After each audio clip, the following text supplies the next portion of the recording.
Bob here, Chopper Bob Customs, working on the 58 Delray. Got some housekeeping things to take care of first. Blown retirement funny car. If you're going to be anywhere in the neighborhood of Thunder Valley Raceway near Noble, Oklahoma, this coming Friday, that's tomorrow, you need to come out and check in with us. We're going to have blown retirement there. Sponsored by Custom Autos by Tim and Cars and Parts by Tim, right here in Guthrie, Oklahoma. You need to check out CABT. They make these 6-door Ford trucks that are just absolutely fantastic, right here at Guthrie, USA. I'll have their link down in the bottom. I'll have the blown retirement link, and I'll have the Thunder Valley Raceway Park link down in the comments, or in the notes rather. And then July 7th and 8th, it's the weekend after Independence Day. We'll be at Kearney, Nebraska at Funny Car Chaos, and I'll have Kearney Raceway and Funny Car Chaos in the description as well. You need to come and check out Funny Car Chaos. If you've not been to a Funny Car Chaos event, it's unbelievable. You'll never find more funny cars at one event than you will at a Funny Car Chaos race. I was looking at the pre-entries, and there's already 31 entered for Kearney. So, and it's outlaw funny car racing. Year of the body doesn't make any difference. Many of them actually look like real cars rather than the bubbles with the sponsor's decal slapped on the nose of it. And they run nitrous, they run turbos, they run blowers, they run Hemis, they run stock big block Chevrolets. I mean, it's just a good old-fashioned funny car race, and a bunch of guys like us that don't have the mega bucks that the big teams have at the big show, but we go out there and we have fun and we put on a great show for the fans. So if you're near Kearney the weekend after Independence Day, check that out by all means. We'll be there. Stop by the pits and say hi. Rockin' Robin Rish, Chopper Bob McMillan, that's me. D-Day, Danny Day, Dino Dillon. I think Popeye will be there. That's Eric Talbot. And I think Mitch will be there. Well, we haven't got a nickname for Mitch yet. Anyway, and Toe Mama, Connie Rish. Toe Mama makes sure that the funny car gets up to the line and also make sure it gets back to the pits. So, and she makes good chocolate chip cookies, but you can't have any of them. Anyway, so check that out. I'll put all those links in the description. And if you're in, like I said, if you're near Noble, tomorrow, Friday, what is tomorrow? The 20 something. We'll be down there doing some testing. We just put a 1471 on blown retirement. We've got the magneto up front now, so the 1471 would fit. And we're hoping that going with a stripped billet 1471 over the old cast rotor non-stripped 871 line, which was a good blower, but it was just really not suitable for what we were trying to get out of it. We were pushing it well beyond its limits, but it's held up great. I mean, wine makes a good blower. If you're in the market for a good street blower or a lower end race blower, give us a shout, because we'll be selling that, I believe, here sooner or later. And then I know I've been promising you this very unique vehicle. The thing is, I've got hours and hours and hours of video that I'm slogging through right now. It's coming. I promise you it will be there, and I'll show you what's going on with that. But in the meantime, I need to get some parts ordered for this. The air conditioning, since we've moved it from the driver's side to the passenger side, I've got a whole bunch of line issues. And in addition to that, I'm just not really thrilled with the way they'd installed it originally. And I'm also working on getting the radiator, the overflow tank installed correctly, and getting the line to the overflow tank installed, and the transmission cooler lines I'm working on getting those taken care of as well. So let me stop this. I'm going to go ahead and get you underneath the car and show you some of the work that I have been doing, and then we'll get started on moving this AC line deal so that I can make my list of what I need to order. Oh, and I forgot. Please subscribe to the videos and please set the notifications, because like I said, you're going to want to see what was in my shop. That's all there is to it. So set your notifications, like the videos. If you got any comments, please give me the comments. What I'm about to show you on the underneath side of the car, I figured a way to bend that PFA coated line.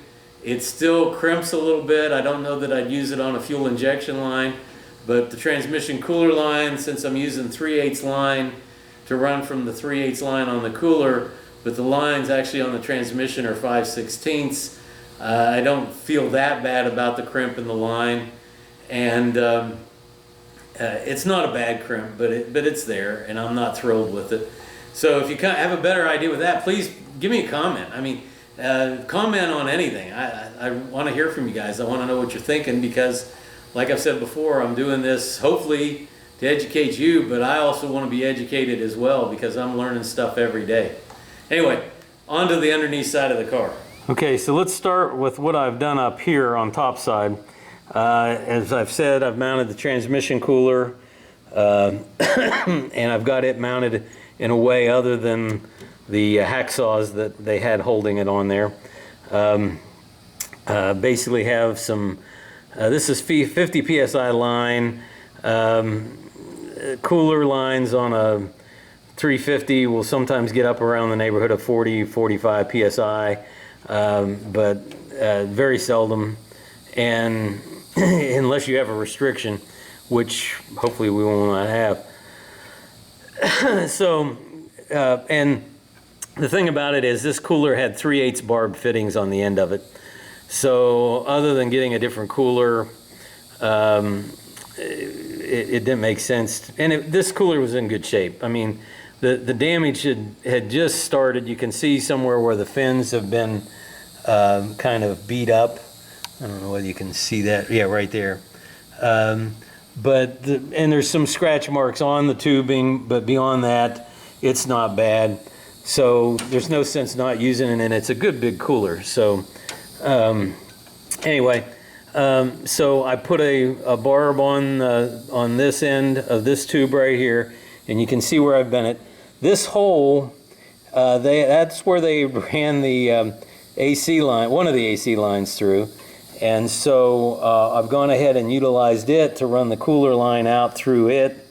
I'll probably either put a piece of rubber tubing over the fuel line, or I'll try and figure some way to run a grommet in that. The problem is that it's through 3 different planes. It's just that's not the. If you're going to drill a hole that needs to be grommeted, it needs to be in a single plane opening, sort of like that one right there, where you can get a grommet in it. This one, I could probably split a hose and grommet it, but I think what I'll do is I'll just slide a piece of 3/8 hose over top of this to protect it from the edge. It's actually not touching.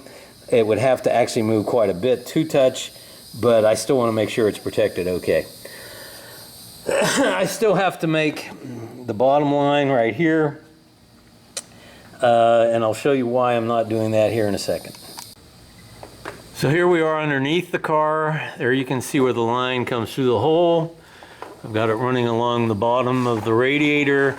I'm most probably going to put this by the way, this diamond plate, this was their method of funneling air up into the radiator. It had a smaller radiator on it. We've got a much better radiator in here now, but I am going to leave this on here so that it does catch some air and pump it up into the radiator, even though we're going to have a shroud and a 16-inch pull-through fan. But probably what I'll do is I'll put a bracket off of this and put an Adele to give that some support. I've gone ahead and put barbs on the end of the 3/8 line.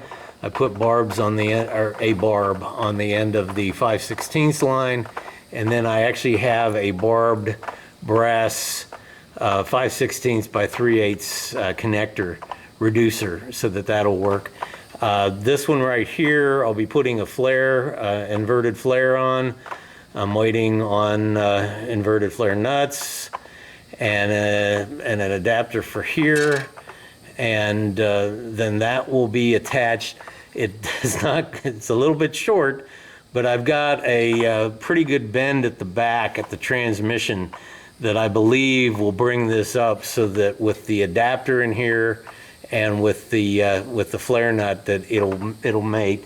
Same thing going on over here. What I'm going to do here is I'm getting a 1/4 inch NPT by 3/8, the 5/8 20 or 5/8 18. I can't remember which it is.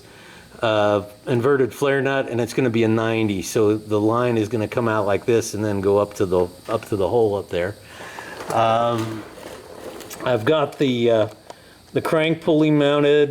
The left side is now all complete. I had to put the pressure regulator valve in the power steering pump yesterday. Got that done. Got the alternator clock. That was on another video. I've got, I went ahead and got the engine completely bolted to the transmission and the torque converter cover put in place. And beyond that, that's about all I've been doing underneath the car. So without further ado, let's start moving some stuff around on the AC unit. One final point, I think you can see it right here. The corrugations that the bend puts in it. What I've been doing is I've been putting a sufficient amount of grease on the tubing, and then actually bending the tubing by grabbing the tubing and bending it around the bender, as well as using the handle on the bender to bend it around. And so I've been able to get fairly sharp bends.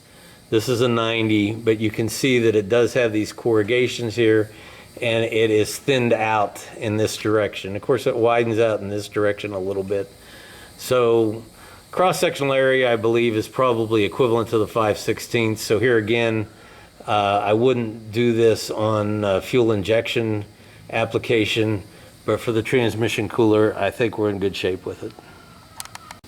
The first thing we're going to do today is I'm going to take the receiver dryer off of this fender. The way they had it hooked up originally was and I think they had it hooked up backwards, because this says in and this says out, and I'm fairly certain that the way this was originally hooked up was that the out was over connected to the condenser, and the in was going into the HVAC unit in the dash.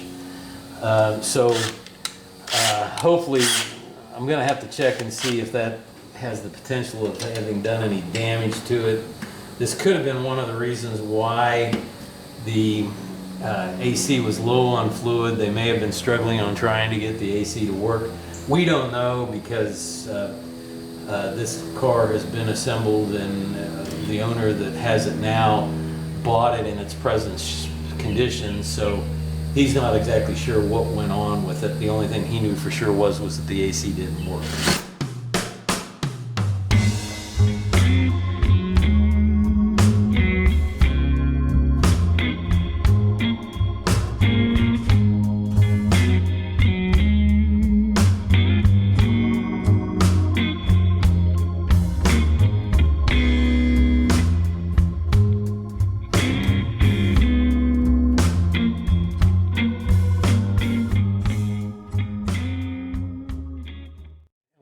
I did was, when I took this apart, was I took and connected this hose around. I didn't have any plugs, but this prevents moisture from getting into the receiver dryer. You want to keep this as dry as you possibly can.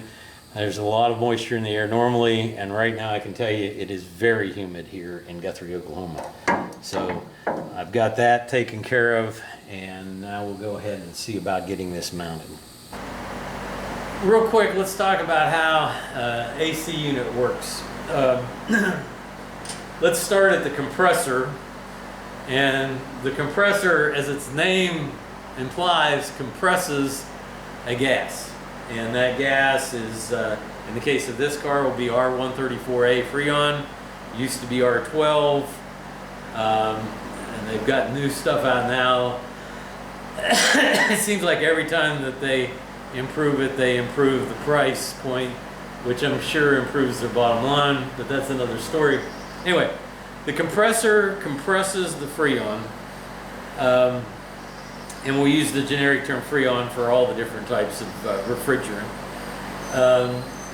Compresses the Freon into a high pressure gas, okay, and that comes into the condenser on a usually a -8 line on most aftermarket units. It'll come in on a -8 line, and it comes into the condenser, and what the condenser does is what its name implies, it condenses the gas actually into a liquid.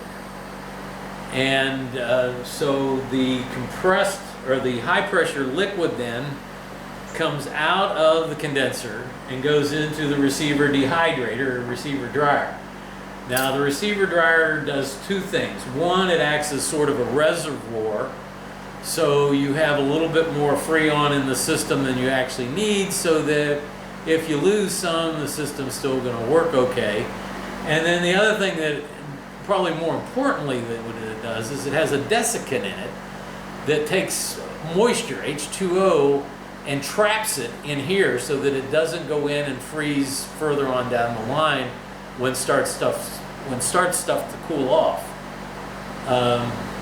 So you have a number 6 line that goes from the outlet of the condenser to the receiver dryer, receiver dehydrator, and then you have a number 6 line from it that goes into the evaporator. And the evaporator does just that. It evaporates the high pressure liquid, and it does that by turning it into a low pressure gas. Now, anytime that you take heat or and evaporate something, it requires heat input. And so that is reflected in the air conditioning unit by the heat inside of the passenger compartment is taken to the evaporator, and it technically warms the high pressure gas up into a low pressure, or a high pressure liquid up into a low pressure gas. The way that happens usually is with an expansion valve.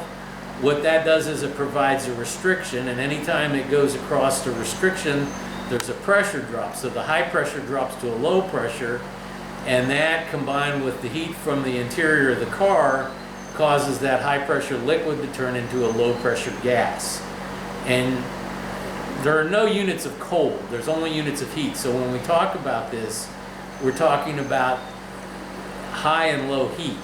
So you have low heat in the evaporator, and you have high heat in the passenger compartment, and that high heat transfers to the low heat in the evaporator to help turn the liquid into a gas, but at the same time it's taking heat away from the passenger compartment, and it's not technically replacing it with cold air, it's just taking heat away, but the way most people think about it is it replaces it with cold air. And that's what we're really after, isn't it, with an air conditioner, is cold air. Anyway, and so now you've got a low pressure gas that goes in a number 10 line to the compressor. And the whole cycle starts repeating itself again. So compressor, high pressure gas, condenser, high pressure liquid, receiver dryer, dry, high pressure liquid, evaporator, high pressure liquid turns into a low pressure gas in the evaporator unit where the heat transfer takes place, and then a low pressure gas goes to the compressor to be turned into a high pressure gas. That's how it works in a nutshell. Pretty simple.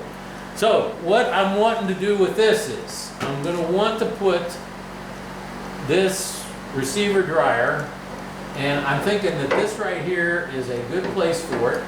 And I've got the inside right here, and that will have a line that will run down to the bottom of the condenser, the number 6 to a number 6. And it will have the inside over here and the outside over here. And this port right here is going to get a binary switch. Now what the binary switch does is it senses whether or not you have pressure in the system or if you have too much pressure, and it tells the compressor to run or to not run. If the pressure is too low, it senses you don't have enough freon in the system, and it tells the compressor not to run. If the pressure gets too high, it could indicate that there's either a blockage or that the system is being overly efficient, and you don't want to overtax the compressor by having it create higher pressure than is absolutely necessary. So there's going to be a switch going here to protect the system. And then we'll go ahead and get this mounted here, and then I can start measuring for my lines.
Okay, now I can start measuring for the lines to see what I'm going to have to make this work.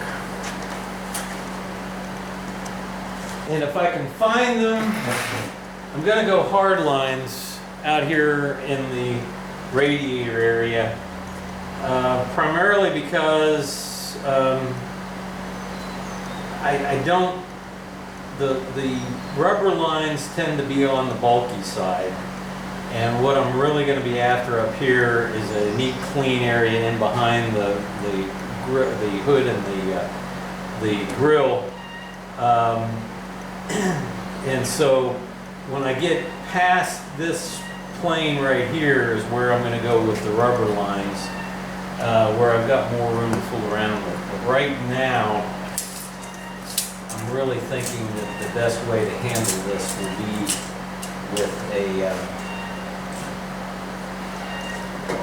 with a hard line. And I've got one in stock, but it's probably the wrong size.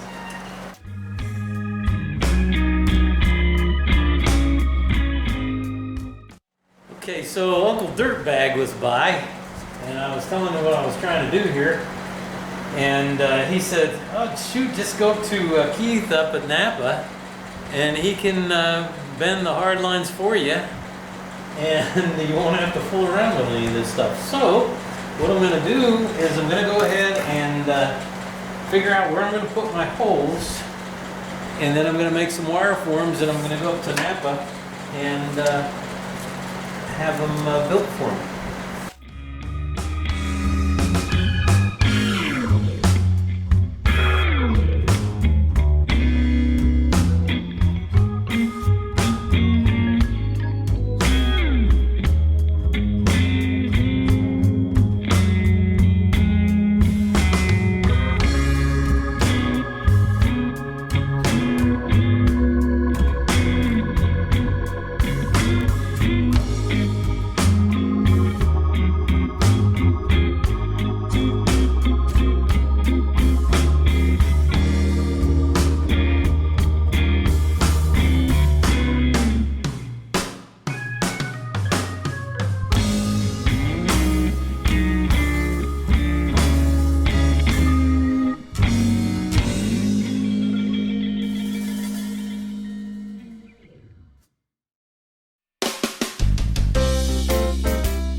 out the little short line that goes from the receiver dehydrator through the radiator core support, and then this will hook up to the line, the number 6 line that goes into the evaporator inside the passenger compartment. And what I've done is I've labeled it so when I get there I know this is a number 6 line. It's got a female nut on this end and a male nut on this end. And then this is the one that goes from the outlet of the condenser to the receiver dehydrator. It is also a number 6 line with a female nut on the bottom because there is a male nut on the condenser, and then a female nut on the top because there is a female nut that attaches to the receiver dehydrator. And then this final one is the one that goes from the outlet of the condenser, and it's got a female nut on it because it's got a male nut right there. And I've decided that it needs to have a female nut where it passes through the core support. And this line is a number 8 line. So I've got them well marked so that when I get there, he can copy them, put the correct ends on them, and have the right size to me. I'm gonna go ahead and shut this off right now, and we're gonna go up and see if I can get these made today. Okay, Uncle Dirtbag was correct. I can get those lines made right here in Guthrie, USA. The problem is they won't be ready until probably Monday. I've got some other stuff that I do need to do on the car, but I think for today I'm going to call it a day and get some stuff posted online. I do want to give a shout out to Martin Blaney over at Custom Autos by Tim. Hooked me up with a Street Kings t-shirt. It's got the some of the members' cars on the back. They've still got these. They've got the White Rabbit t-shirt of the Martin's White Nova. So if you need a t-shirt, you need to get with Martin Blaney over at Custom Autos by Tim. I'll have the website hooked up here on the description. Like I say, they support Diamond R Racing's Blown Retirement Funny Car. Don't forget to be there at Thunder Valley Raceway Park down in Noble, Oklahoma tomorrow night, Friday. We're going to be testing, tuning the Blown Retirement Funny Car. And then July 7th and 8th in Kearney, Nebraska, we're going to be running the Funny Car Chaos event. I've got a lot more work to do on this. I need to go order some parts. Subscribe, please subscribe. Like, comment, set the notifications. Until later, Chopper Bob out.